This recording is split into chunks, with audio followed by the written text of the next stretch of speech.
Don't move. Is it scary being an FBI agent?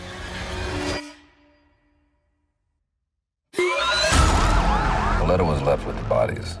We have 10 letters like it over the past 30 years. And all of them signed with one word. Longlegs. All right, I'm almost positive that it's recording And we're rolling. after just paranoia. Welcome to Best Buddy Buddy Spookies. We are your host Tango. and Javier Rodriguez. Oh, we're switching up. Okay. That's Spanish for crash. If you take the what was it? Duolingo? Duolingo. Duolingo that translates to crash in Spanish. I'm just saying we need a sponsorship from them too. Yeah. Yeah. Well, We need a sponsorship from them, Ghost, Red Bull, Olipop, yeah. and those Rhino pills at the gas station. I'll be happy with sour strips and blue chew. Today, we are talking about Longlegs, Longlegs. the goddamn movie from Neon Mm-hmm. that delivered. I don't know where the fuck came from, but It just came out. It just came out of you. this movie delivered. Now, the funny thing about Longlegs is, remember when they were first doing the promotion, and all they gave us was, I think before they released the trailer, they just had the cryptic words, and then they just had the first picture of the first family murdered, and they said, "Hey, Neon, we're making a new horror movie. Stay tuned."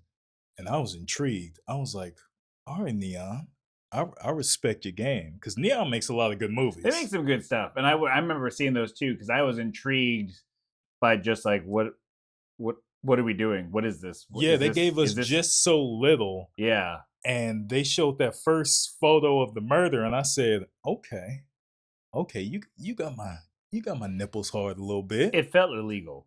Yeah, it did. It felt like I wasn't supposed to be watching what they were showing me. Yeah, it felt like, But I couldn't look away. it felt like a real crime scene pictures that they were showing me, and I'm just sitting here in my house, just like, am I on the dark web? Yeah. Am I supposed to see this? Feeling dark web.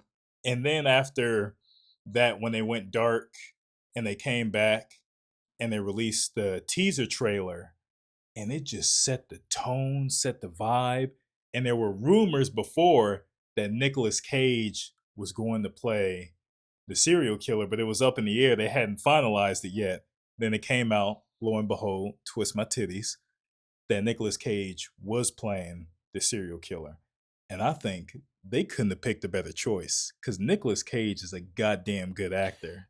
From what I read, and I might have this wrong, but I'm pretty sure it was actually down to two people to play Longlegs. It was Nicolas Cage or Brad Pitt.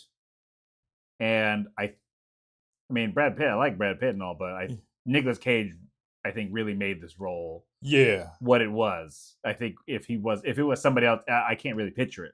I can't really picture somebody else playing that role. Because Nicolas Cage has so much range, and he gets so into these characters, just physically, emotionally. He takes on these roles and he's fully committed and embodied. And in Longlegs, he embodies that just unsettling, evil persona, just evil. Like, you're lost in the town and you get stranded by the back of the IHOP at 3 a.m. with some strange people. That type of unsettling. Yeah.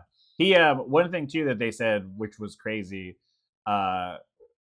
director Perkins, Oz Perkins. Oz Perkins, the sound guy that was working with him said that he'd never seen anything like this before. Again, a testament, I think, to Nicolas Cage, is he knew his voice and like the sound recording equipment so well. He knew exactly the high and low threshold of what the microphones could use. Could like, he was like, oh, like an octave or more in either direction, like over or under, the audio would have been unusable or would have been really, just had to scrap it out. Yeah. But he said that when Nicolas Cage hit those highs and he hit those lows, he knew exactly where the threshold of each one was. so that all the audio that he recorded or used could be used. Yeah. And it's like, damn, He knows his stuff. That's wild. I've always been a Nick Cage fan. Yeah. Always. He's a fucking rock star. Yeah. And he deserves his flowers. He does. He does. deserves his Absolutely. flowers, for Absolutely. real. And to backtrack about this movie is they kept Nicolas Cage. I like that they kept his appearance and just what he looked like. They kept it secret until the movie. Yeah. They showed every now and then during promotion, they showed pretty much the lower half of his body, but never his face. They didn't show his voice neither. They kept everything a secret, and I like that because you went in thinking, well, you've seen a lot of Nick Cage movies and you know what to expect, but they're not showing me. They just showed enough to keep you intrigued. They were like, okay, you're going to walk into this and you're going to think, what the hell is going on? Yeah, and you don't even really see a real good glimpse of him. Oh, yeah. Like a good glimpse of him, really, until about, I think it's like about an hour-ish or so into the movie, where you really get a good look. I mean, you get like the cuts of like, oh, there you can see like his chin, and then he's like, oh, I brought my long legs, and he goes to lower down, and they cut the camera. You can kind of get a glimpse of it. I mean, I'm sure if you pause it or something like that. But then like in other parts leading up to it, you can see bits and pieces of him, but he's kind of like a part of him is always kind of covered up. And then like you finally see him like again, like about an hour or so into the movie, and you're just like, shit, dude really went all out for the role, like really transformed himself, and I thought he did a great job. Like, I will say one thing, we're gonna hop into Act 1. When the movie just starts off, the tone is just there. When we get the shot of the house in the snow and his car driving up, the one thing crazy about this movie is how everything was shot. They shot it in a way where it felt claustrophobic. It felt like you were there just a few feet away from what was going on, if that makes sense. Because it wasn't, they didn't have wide shots. They just had, the shots were it was boxed in. And it just felt like, oh, I'm here watching it a few feet away. This is unsettling. Even some of the few, like when we get later into it, even some of the few wider shots that they used, they almost felt kind of stretched, kind of morphed a little bit. So like it really kept that unsettling feeling really throughout most of the movie, not even just with the cinematography and like the cameras, but even I feel like some of the color choices that they went with the lighting choices, like in Perkins' house, Agent Harker's house. Yeah, Agent Harker. Yeah, just the way like the lighting and stuff was done, like even some of that like really added to like the atmosphere in this movie was solid. For sure, like the whole cinematography, the atmosphere that they built, like you said, like the way it started, where it's like the flashback, it's not even in full screen, it's like black boxed in, and you're just like, what are we doing here? Then the little girl goes outside. Yep.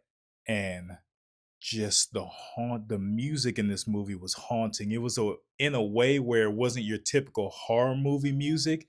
It was just very unsettling. Yeah. It had you on edge.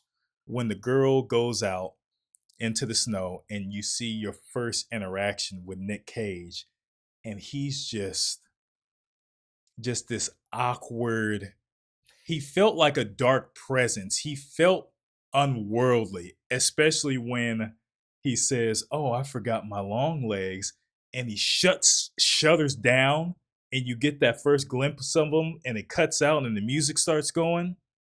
I didn't like that shit. Yeah. I didn't like that. It wasn't even a jump scare. It wasn't nothing like that. It was just unsettling. It made my nuts hurt just how he how he was acting, because it was just, it didn't feel right. Yeah, like his whole mannerisms, everything about him, everything about him felt evil, felt wrong. It felt wrong. Yeah, it felt wrong. Like if I saw this individual, like as I'm walking down the street, I'm crossing the street and I'm going a block over, and then I'm going to continue on my way. It felt like something came out of the woods at night, Yeah. found a human, crawled into its skin, Yeah. and started wearing it. Yeah. Yeah. Ugh. Yeah. It was unsettling. When I think that's what I like about this movie. I feel like it kept the whole the whole movie felt unsettling. Like everything, the characters, everything just felt, because it's almost like you even like it felt like you don't even really know what time period you're in. Sometimes you're just like you're kind of trying to piece things together, but then at the same time, like some of it feels dated more than some of the things that they're showing. I don't know, like It the felt way they did. unworldly. Yeah, And then we hop right into the movie where we have yeah. We're getting into part one, which is his letters, because the movie actually breaks it down in 3 parts. Yeah. So part one, his letters. This is where we meet Micah Monroe, who's playing Agent Lee Harker. She's grown up now. She's getting a briefing for a manhunt, basically where she's going to. Hunting for a serial killer. Yeah, they're going for a killer, not Longlegs, but they're going for somebody else. And this is where the movie sets the goddamn tone. Yeah. So she gets paired up with a more senior officer, and he's kind of like, okay. He looks at her as like a partner who's just in the way. Well, I thought it was his first day too. I thought like they were all new recruits, and they were going like door to door, like, "Hey, you're gonna go here, blah blah. We're gonna knock on doors to try to find this individual, this suspect or whatever." I could be wrong. I thought they were all like new people, because that was Agent Fisk. Yeah, Agent Fisk looks like he'd been there for a while, because he was acting like a dirty, raggedy cunt bitch. Yeah, he was acting kind of snobby. Yeah, like, he was acting kind of like I know better. Like, yeah, so I'm assuming he was there longer than her, even if it was just a few months. Yeah. So they go to the neighborhood. He didn't make it much further after that. So yeah. So he goes to the neighborhood. Well, they go to the neighborhood. Yeah. Him and Agent Harker, to go look for this killer. Mm-hmm. And the great thing about Agent Harker is I like how Mika Monroe played her, because she always felt out of place because of her supposed abilities, because she had that sixth sense. Yeah, almost like I think they even refer to her as like almost like psychic later on. Intuition. Yeah, and she even explains it in a little bit where she's talking about, it's like, I don't know, it's just like this thing where it kind of taps me on the shoulder and shows, tells me where to look. Yeah, in a sense. And I like that she played just this awkward person, because dealing with those abilities, you don't know how to act around normal people. Well, yeah, like, how could you? So she felt real distant and just a disconnect from normal people, and that's what I like about her character. And when she's in the car, the fucking senior agent, Mr. Cunt McGee, he's just like, "Oh, you can stay in the car. I got this." Yeah, I'll go knock on this door. You can. And she's just like, "Nah, I don't know what you're saying. Are you speaking English? All I heard was bitch, bitch, bitch, raggedy bitch." So she gets out the car and she sees the house and she said, "I think it's that one." She's like, "It's that one." And he's just like, "How do you know that?" Yeah, because they all look the same. Yeah. Like, when you're looking, like, all the houses look the same. So it's like, well, how could you know? And she's like, "No, it's that one. It's that one." She just knows. And he's like, "Fine, I'll go knock on the door." And the movie sets the goddamn tone, because I wasn't expecting this. So they go to the house that Agent Harker said, that's the one. As soon as he knocks on the door, he says, "FBI." He gets his goddamn head, brains blown out. Yep. All over the wall. Just blasted right there. Like a goddamn Da Vinci painting. And she just goes into shock, but then whips out her weapon and goes to work. And the inside of that house was just uncomfortable. Like, there's clear plastic sheet, just tarp, like it was being remodeled. Yeah, but it's like on the walls, on the ground, like everywhere, like ceiling to floor. It looked like I was in a foot fetish dungeon. A foot fetish dungeon. It was just unsettling in there.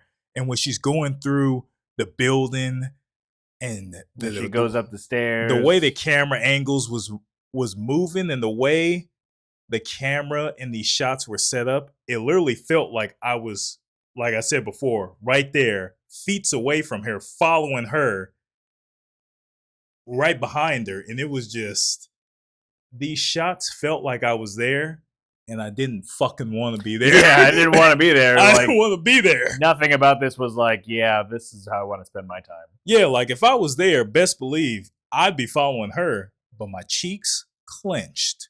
Oh, 100%. Just my stress levels high, anxiety. I need some goddamn. Whoa, what's You're gonna up? end up with an ulcer. Yeah, I'm gonna have like an ulcer in the middle of going through this damn manhunt. So she goes upstairs, find the killer, and he surrenders. Yeah, he surrenders. Yeah. But he didn't put up much fight after that. He's just like, all right, I used my one bullet for that one guy. So I didn't think this through. I'll just sit here. And then we dive into the hunt for pretty much Longlegs. Now we're getting into basically all the long leg stuff. Harker, she has like that weird, like, it's almost like an interrogation where they're like showing her a bunch of pictures and they're making her guess numbers. And she scored, I guess she scored high because, it gets to the part where she's in the car with Agent Browning and Agent Carter. Yeah. And they're like, how did you beat this? Like, you beat it like 8 times. Like, how did you do that? And she's just like, oh, well, I got some right, I got some wrong. I missed it too, but it's just like, so she can, like, that's where they bring up like the term psychic. Yeah. I guess. But then this is where they start going into all the long leg stuff and like the murder, because I think they're sitting outside the house of where it took place. Of one of the murders that they find. Yeah, and it's like 4 murders, and then like, well, it's a three murders, 1 suicide, because they're like the husband stabbed the wife 61 times until the knife snapped. Yeah. Basically. Like, what the hell? And then he killed himself. They don't go into the details about the kid, which is, whatever. But they do show you the pictures, and they go through scene by scene with the voice, pretty much the voice of what happened in the background while they're showing these pictures. Yeah, because like she's on the phone. Yeah. Or, no, it's a phone recording of the 911 call, and you can just hear it all. Like the dad kind of losing his mind. And they're just showing the pictures and dying, it's and the just crime scene photos. And now because now she's back in this room and she's trying to go through all of this stuff, like all the cases that this all kind of pertains to. And she didn't lock herself in a room, but it almost felt like she did, where she's just sitting on the ground and she's like piecing all this stuff together. That whole scene was a cool goddamn scene, because she was just in this, it felt like just this reddish room, because the red flooring was overpowering all the other colors in the room. Yeah. And it just felt like she was in another world. She felt like she was in her own mind trying to figure this out, like some Alan Wake 2 type stuff. Yeah, like she was in a Remedy game. Yeah. And something like that. Like, because I mean, again, like the cinematography, the color palettes that they chose, like really built this environment and this just unsettling nature of everything. Because like she's in a room and she's just going through the stuff, but it's like the way that the lighting and everything looks, it's just like, even that feels uncomfortable, more uncomfortable than just actually looking at the pictures of this case or of these cases. It's just like, and she's wondering, along with the police captain, how is one person getting away with this? Yeah, and she starts kind of piecing everything together a little bit, she's going into these cases, and Carter's like, "Hey, you're doing too much. You've crossed the line here. We gotta slow down. You're not even wearing your shoes anymore. Pump the brakes, Bucko. We gotta slow down. We're going to a lounge, and we're getting a drink." And she's like, "I don't drink." He's like, "Fine, I'm gonna drink. Yeah. You can just tell me what's going on." And that's where she's talking about possible accomplice or accomplices, because she's like, no one person is doing this. Yeah, there's no way one person is doing this. But she also talks about how of the cases, all of the families, the daughters all had the same birthday. The birthday of the 14th of whatever month they were born on. And that's when the killings took place. Yeah, there's like, she's saying like there's trying to find the connections between all this. But she tells her all that at the lounge, which again, even the lounge has like a Eerie vibe to it. it's a weird vibe. Like and I think a lot of that has to do with the lighting and the colors and all that stuff. But And then we go back to the police captain's house where we have this awkward ass exchange where he's just like, "Oh, hey, come in and meet the family." yeah, And she's just like, "Nah, I don't really want to meet your goddamn family." And yeah, he's just like, and he said in a way like, "Look, it's an order." So she goes in and meets the family in this awkward situation, and he meets Agent Harker meets the wife, meets the child, and the child's just like, "Hey, you want to see my room?" And she's just like, I don't really fucking want to. But I didn't even want to be in this house. yeah, I didn't want to be in this house. Yeah. But she was like, all right, I guess. Yeah, it's like I feel like I'm supposed to. And they have that awkward exchange with the police captain's daughter, where the daughter's asking her, "Hey, is it fun being a female FBI agent? Yeah, is it scary? How do you like it?" And she's just like, "Yes, it's not so bad." She's like, yeah, no, it can be scary. Yeah. And then she's like, hey, can you come to my birthday party? And it's like, I just met you. She's just like, I don't even know what you like. Yeah. What am I supposed to get you as a gift? She said she had that look in her face, just like, look, nothing between me and you, but I don't like fucking kids. I don't like people. Yeah, she's like, I don't belong in social settings. Yeah. So this is way too much for me. This is awkward for you. I'm tired of looking at your face. But like she asked in front of the mom, and the mom's just they're all just kind of staring at her, and she's like, I'll be there. Harker had that look in her face, just like, fuck. All right, I guess I'll be there. Yeah. I ain't bringing no gift. Yeah, she's like, I'm coming to a kid's birthday party that I just met. Great. And then we get to a point of the movie where I said, look here, fuck this, I'm out. When Agent Harker is in her house. Yeah. She's in her house and her house is, I don't know, her house seemed weird to me. It was a very old school house in the middle of the woods. Yeah. It had a very, I don't even know how to describe it, like an Abraham Lincoln log cabin. Yeah, but it didn't look like that really from the outside as much. But when she goes inside and turns the lights on, it's just like logs. Like it's all like the whole archway. It was made of modern logs. on the outside, then old timey on the inside. Yeah. And she's calling her mom, checking in with her mom. And the movie just takes a fucking turn that always makes my skin crawl. It makes me want to take off my skin. And I don't even know how to do that yet. We'll learn. But yeah, because she's sitting there talking to her mom, and then there's that whisper. She hears the whisper voices or whatever. She hears and that the noises. premonition voice. Yeah. Her psychic powers are going off, and she sees a figure in the distance. Yeah, well, because she hears the noise, and she's like, what the hell is that? So she kind of goes to take a look. She turns the lights on outside. And sees somebody. That figure in the woods. But then, and she grabs her gun. And she goes out gone. Should have. Yeah, smart girl. But grabbing the gun. What was crazy is, so rewatching this, and I know people have brought this up, talking about the movie, but I noticed it a few spots here and there. You see a dark figure in the background. There's a fucking devil shadow behind the doll. Yeah. It's got horns and shit. Black Phillip standing behind her. And I'm just like, oh, there it is. I didn't see that the first time. So the second time I was watching it, I saw it. And I said, the fuck is that? Well, I was like, what is that? And she went outside. Yeah, she went outside. I'm not going outside. It appeared and then it disappeared behind her inside her house. Yeah. And then she went outside to go see Longlegs. Or what she thought or whatever the fuck that was. It was outside. Then she goes outside with her gun. I was like, smart girl, get it, boo-boo. Power to you. And then she's like, okay, I don't see nothing. She looks back in her fucking house and he's in there. Yeah, he's just walking. He's just strolling through the house. And it's like, what the fuck?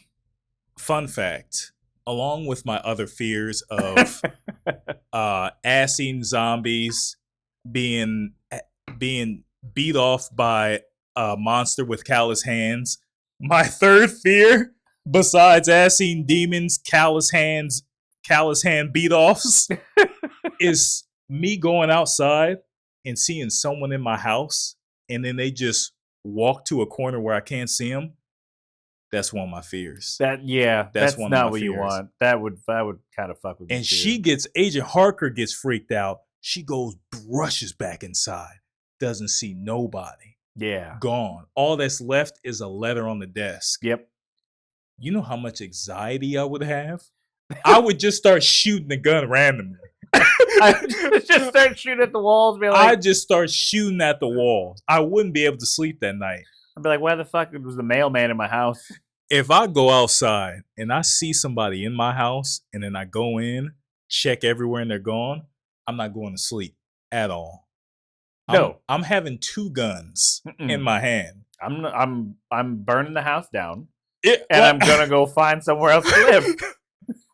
Hats off to her for not even turning on all the lights, just turning on a few. Yeah. And just said, okay, I guess they're gone.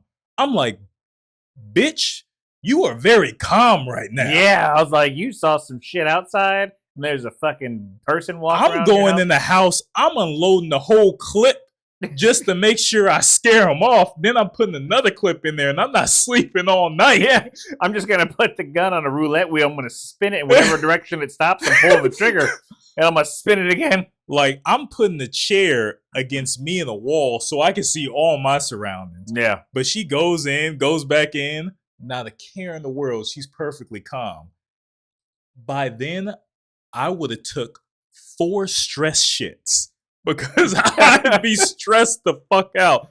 I'm taking those stress shits somewhere else because I'm not dying on the toilet. toilet. Oh, yeah. I'm not taking the shits in my house. Yeah. I'm going somewhere else. I'd be worried that whatever was walking around there was going to suck me off.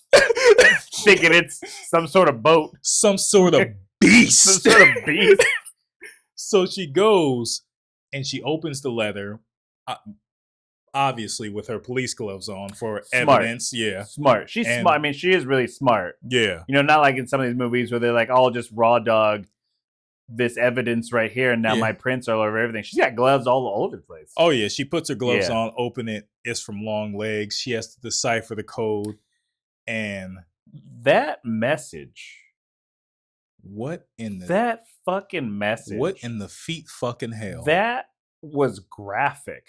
Like, hey, you tell anybody how you got this, I'm going to go to your mom, I'm going to cut her fucking tits off. I was like, what?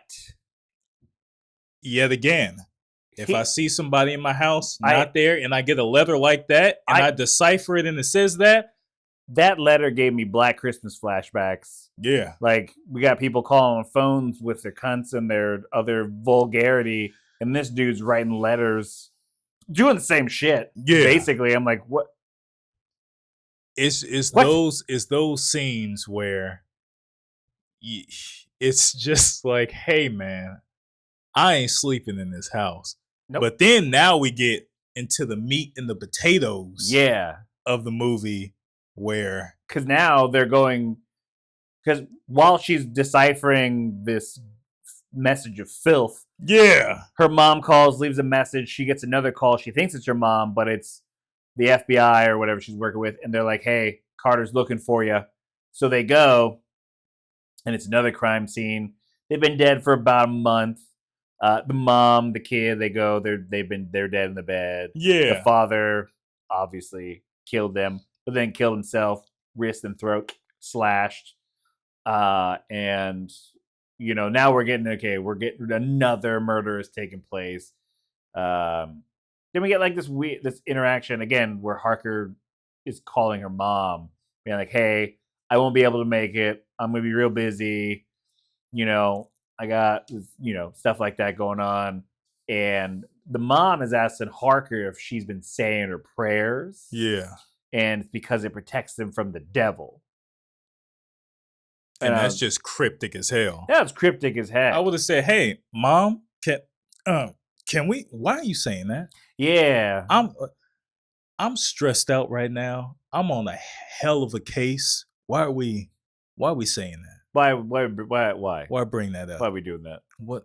You don't think I got enough shit going on here? I almost shot up my whole house last night. I thought someone was gonna scream in my box. Yeah, like I was scared. Like, Mama, I saw a goddamn demon in my house. Yeah.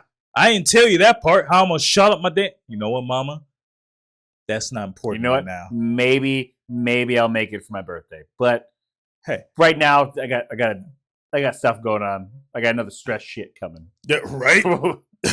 Like, man. And then we dabble into actually seeing Longlegs. Yeah. Cause like his whole face and everything. Yeah, because we're getting to that point where Harker explains to Carter, like, hey, I figured out this algorithm with this upside down triangle and it's lining up with all these birthdays, which, funny enough, the upside down triangle was not part of the original script. It's something they came up with later. Yeah. And Osgood Perkins was like, yo, that's probably one of the better additions or plot points or whatever you want to do for the movie. And that's where they're getting the investigative thing where they find the doll. Yeah. Because like, oh hey, this this farm or whatever with X marks the spot. Like when they go to that goddamn farm, just that lead up the drive to the farm, the aura of the farm, it just felt like they went to another world. It felt off. And they go up to the attic to the farmhouse and they find that doll. And then they take it to the forensic scientist and he's just like, hey, I found this metal ball in here. And then he just throws out a goddamn comment where he's just like, oh yeah, we had this metal ball in here, but I also been hearing messages from my wife. He's like, I've been hearing my ex-wife's name. You go, but that couldn't be it. Like that couldn't possibly be it. Yeah, because I think his wife was dead, right? I don't know. I don't think they specifically say that. He said he was hearing voices, and then like he was hearing his ex-wife's name, and they just brush over that. And I'm sitting there just like, we just gonna ignore what he said. We're gonna pretend like no one. He didn't say that. Like he's gonna move past. He's fucking hearing voices. Yeah, I mean, like, and he's talking about that the doll had what was left on it anyway, human hair. Yeah, you know. And then now this is where we're getting into Longlegs. That's where we first see Nicolas Cage as Longlegs, because he goes to the store to purchase some things, and you just see Nicolas Cage and just full on this persona, and he's talking to this young girl behind the counter, and the girl's just like, hey, you're not supposed to be in here. My dad said you're not allowed in here. But yeah, basically like, you're like, oh, you need anything else? And then he starts doing his weird cuckoo thing. She's just like, I ain't having this shit. He was just unsettling. Just the way he looked, his persona. Like I said, it felt like a demon behind Denny's manifested and crawled into a skin suit, and now he's just fucking loose. Yeah, he's out the realm of 3 a.m. Denny's, and he walks among us. Like you went to a midnight diner, and all that sticky residue from the tables came off and came into the shape of a person. Yeah, and that's what you get. And you just see Nicolas Cage in the car, and you just see him just. I love this scene where he's driving. So you see him driving. He goes to the store. He weirds her out. He leaves and he's driving and he just starts fucking screaming. And it's just unhinged. And it's just Mommy! And it's just it's so good. I love that scene so much. It's so good because you just feel the madness of it. Like, this is mad. Like, it just feels uncomfortable. Yeah. Because he kind of like as it goes on, and it's not very long. Yeah. But like his voice changes into like just a yelling towards the end, like it almost like it changes from like a high pitch to like a and growl. And it keeps morphing. Yeah, like high pitch. I love that growl, scene. like a monster, like a shapeshifter. That's one of my favorite scenes. Just watching him just scream at the car. Can we talk about when they catch Longlegs? The interrogation. Oh yeah, we'll get to that for sure. Because we're getting there. because so the farmhouse, there was a girl, Carrie Ann, who wasn't there Yeah. when it happened because her dad killed her mom. That whole flashback scene was crazy because the Harker is now at the psych place talking to Carrie Ann. This is after the doll's been taken apart. Oh, yeah. All that stuff, the fucking weird brain ball thing. Yeah, Carrie Ann was on that stuff. She was on. Carrie Ann was gone. Bright as peaches. Yeah, she was gone. Yeah, even the way she talked, I was like, oh, all right. We're not sharing the same sidewalk. Yeah. When you say shit like that. She was already gone. Yeah, but she's been like catatonic for months and months, and then all of a sudden she had a visitor a few days ago, and she's like perfectly awake and fine. And this is where we have that flashback, and that was violent. It was weird and unsettling. Where the doll, you see the eyes under the sheet, which was like, oh, the imagery, the mom taking her shirt off or a dress off or whatever, and then she's just sitting there dragging a blade over her stomach. Like, I remember that being one of the posters. I was just like, oh, that was a cool fucking poster. Was a cool fucking poster. Yeah. But then still horrifying. Yeah, still horrifying. Yeah. But she's doing that, and then she's stabbing the doll, and then there's a priest in there, and the dad is outside. He cut the head off a cow with an axe. Yep. And then he comes inside and fucking axes the priest. Axes everybody. Because then the mom's like looking at the camera. And again, like you said, it almost feels like you're there because it felt like the mom was looking at you, trying to talk to you. And then the axe comes swinging down on her. And then it's just like, and then the dad just kind of walks off. I mean, and later he comes back because the mom's still moving and fucking axes her again. Yeah. But it's like, okay, that's what we doing? This is happening. Like, holy shit. Like, she got lucky. I guess she wasn't there because fuck knows if she was getting axed or stabbed by her mom. God, shit. Right? But then we need to talk about when they catch Longlegs. Yeah. Because they catch him at the bus stop. He catches him at a bus stop. And we'll jump ahead to that because basically what happens is Carter tells Harker, like, hey, your mom made a phone call about a weird individual that you need to, and your birthday lines up with this whole algorithm thing. You need to go question your mom. So she goes, sees her mom, questions her. Her mom says she doesn't know anything, but all of your stuff is still here. So she goes up to her room. She finds the chest. And that's where she finds the picture of Longlegs. Yeah. Because in the flashback at the beginning, she took a picture of him when he dropped down. Yeah. She flashed a picture of him in a Polaroid. And she brings that to Carter and be like, this is him. Yeah, that's him. This is the one. This is him. Yeah. So we'll get to the part where, because this was like Harker's 9th birthday when this all happened. And the mom just says, no one came to visit us, none of that shit. So now, he's at the bus stop. He's at the bus stop. Yeah, he's at the bus stop. And they get him at the bus stop. And the great thing about Longlegs is you see his full face. You see his full body. And he looks, the way they had Nicolas Cage, the makeup and everything, he looked unrecognizable. He looked like a different person. Yeah, even his mannerisms when they were like, hey, put your fucking hands up, get on the ground, all this shit. But like he gets antsy, like he just kind of he's not like he dances, but he's just moving. Yeah, he just kind of moving. His hands are up, but he's like he can't stand still. Yeah, so he's just kind of like moving his he's like almost like teetering. And they get him. He doesn't put up a fight. They bring him back to the station.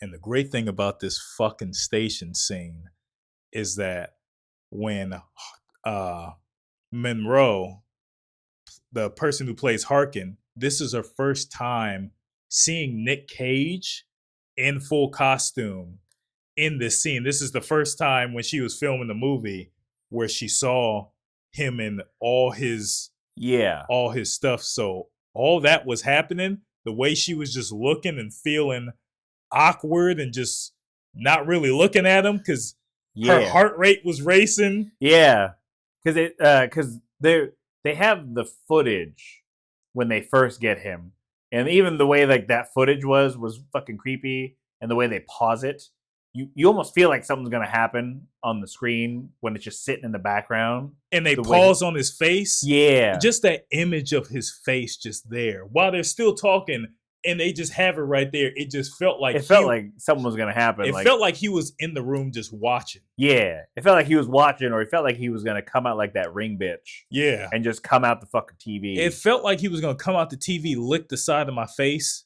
and then leave. Yeah, like I don't want that. I don't want that. I had that happen in Bora Bora, and I don't want that to happen again. But when she goes to interrogate Longlegs, that whole scene was fucking nuts. It was diabolical. Just his mannerisms, how calm he was talking, and how he would shift from calm to serious like an animal. But then like he had like the weird like his tone shift from really high but then like really low. Yeah. But then like because he kind of like explains how it works but like not really, you know what I mean? Like he kind of explains how the whole work, but he almost like acts it out. He's like flipping, like saying one thing here, and then he flips this way, and he's saying something different, then he flips back this way, and it's just like, dude was going for it. And hats off to Nick Cage. Oh yeah, for acting. He acted the shit out of that scene. Yeah. And then he decides to kill himself in the interrogation. He dribbled his fucking face and head off that table. Like, he just starts smashing his face into the table to the point where it's unrecognizable. It's just mush. Yeah, he breaks his nose. He spits blood and teeth out on the table. Blood splattering all over the place. All over the room. All over the room. It gets all over her. And it's just like, because he kind of explains before he does that, he's like, says that he's friends with the man downstairs, or Mr. Downstairs. And she's like, who is that? And he's like, why don't you ask your mom? And then he just fucking goes to town. I mean, if I'm smashing my face against a metal table, after about three smashes, I'm done. Because that's going to hurt. After the first one. I'm like, oh, fuck. That hurts a lot. I don't know if I can do this. I can't commit to this. Yeah, but he just 1, 2, 3, just repeatedly. He was hitting that table like Batman had the back of his fucking head and was trying to make applesauce. He was going to town. I was like, hey, A+ for commitment. Couldn't be me. Nope. I'm like, hey man, I don't have it in me. Couldn't be me. I don't have it in me. And then when he said, hey, guess what? Here's your last riddle. Go ask your fucking mom. Yeah. My heart sank. I said, no. I was like, the mom always seemed a bit off. Yeah. Like something was going on. Yeah. Not necessarily, you're in on it, but like something was off. But yeah. Then we find out the mom's in on it. Yeah, because now we're into part 3. The mom's an accomplice. Yeah, she is the accomplice. She's the accomplice. Yeah, and they go over all the stuff because, Carter's pissed off that Longlegs is dead because we had him. There's no accomplice. Carrie Ann, the girl from the hospital, she just jumped out the fucking window. Killed herself. So then Browning takes Harker. It's like, hey, let's go bring your mom in. I'll take you. You don't have to do this all by yourself. And while Harker is going through the house, Browning's sitting outside, and all of a sudden, Harker's mom is behind the car out of fucking nowhere. Comes out, fucking blaster. Yeah, she's got the old boomstick. The old walks up to the driver's side and just paints one side of the car, walks around, finishes the paint job with the other barrel. And then Harker's sees it out the window. Yeah. And we get that other poster they made of that scene where she's just like, she's in shock, like, oh, shit. Yeah. And then she runs out after her mom. Her mom's got the doll of Harker when she was younger. Yeah. And she's like, Longlegs, Hobble or whatever. Yeah. Cobble, I think was the last name. Like, he's dead, he's gone, like, it's okay, all this stuff. And then the mom blows the head off the doll. And that's where that ball The brain metal thing ball, is. yeah. But then you see that essence leave Harker's head, and you see it kind of leaving the doll too. And that's when she gets the flashback of basically everything that's been going on. Yeah. Like the mom, everything came rushing back. everything all the memories comes back because that ball thing in the doll was keeping everything compressed. was like almost like repressing Blocking, everything yeah. out, So, he was a doll maker, said that he was the work of the devil. The doll is what made the little girl forget. And the mother offered to help Cobble in exchange for her daughter's life. Like, leave her be. Ain't that about a bitch? But that's a rough ultimatum. Yeah. Like, hey, but that's she that's didn't have a it choice, right there, man. Yeah, she didn't have a choice. That's a mom move for sure. And like, then, hey, whatever I gotta do. And then the mom just the way she goes out. Well, yeah, because like she's explaining everything and it's showing. Yeah. The mom is the one that brought the doll to all the houses. Yeah. And it caused everyone to just kind of go into like these weird trances. That frequency of the ball. Yeah. And it would like cause whoever, usually the dad, to go crazy and just fucking murder everybody. Yeah. And when she finally snaps out of it and kind of wakes up where she is now, she's woken by a phone call, and she goes up. She's in her mom's house. She gets the phone, and it's like this crazy, distorted, horrific, kind of low, crazy ass voice saying like, "You're gonna miss Rudy's party," which is the daughter of Carter. Yeah. So she goes outside, finds Longlegs' car, which was parked at the mom's house. Yeah. And she's driving because she's trying to get there, but it's too late. She gets there, and the doll has already taken effect. Yeah. And that whole scene was just awkward. It was, yeah. The way it played out, I was like, what the fuck? Remember when the husband said, "Oh, I'm gonna go in the kitchen and stab my wife a couple times"? Well, he was like, "Hey, I'm gonna go in the kitchen. I'm gonna cut the cakes." Yeah. And she was like, "Oh," like the way she kind of like responded, like, "Oh," like she they knew what was gonna happen, but they couldn't do anything about it. Yeah, which was crazy because it's like he was like, "Hey, like, oh, I'll go to the kitchen. Hey, do you want to come? Why don't you come to the kitchen with me and help me with the cakes?" And she's like, "Oh." She's like, "Oh, I'll be right back." And he's like, "No, I'll be right back. You're gonna be in the kitchen. Like, you're staying in the kitchen." And it's just like that whole then you hear it. You hear it because like the mom, like Harker's trying to reason with her mom, like, "Hey, this doesn't need to happen. All this shit." But she's like, "It's too late. It's doing its thing." And you just hear the husband. You hear Carter just stabbing the shit. Just stabbing the shit out of his wife. You hear it. And then he comes. And he's just covered in blood. And Harker has to put him down. Puts him down? Yep. Yeah. And then, the mom's like, "Hey, she's got to die. The kid has to die or we're all going to burn." And she pulls out this fucking ceremonial dagger.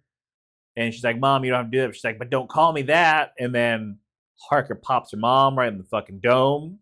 She goes down and she's like, "I'm going to save this kid." Yeah. Even though I didn't want to be at her party in the first place. And you kind of put me in this situation. Yeah, I didn't want to be here, but look where we are. We're here. She was going to shoot the doll, but she was out of ammo. Because it just kept clicking empty. And then it just ends. Yeah, she just leaves. Yeah.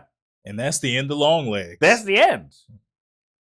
What a wild goddamn ride. This was one of my favorite movies of last year. I'm glad we saw it in the theater. Oh yeah. I understand. Now, we love this movie.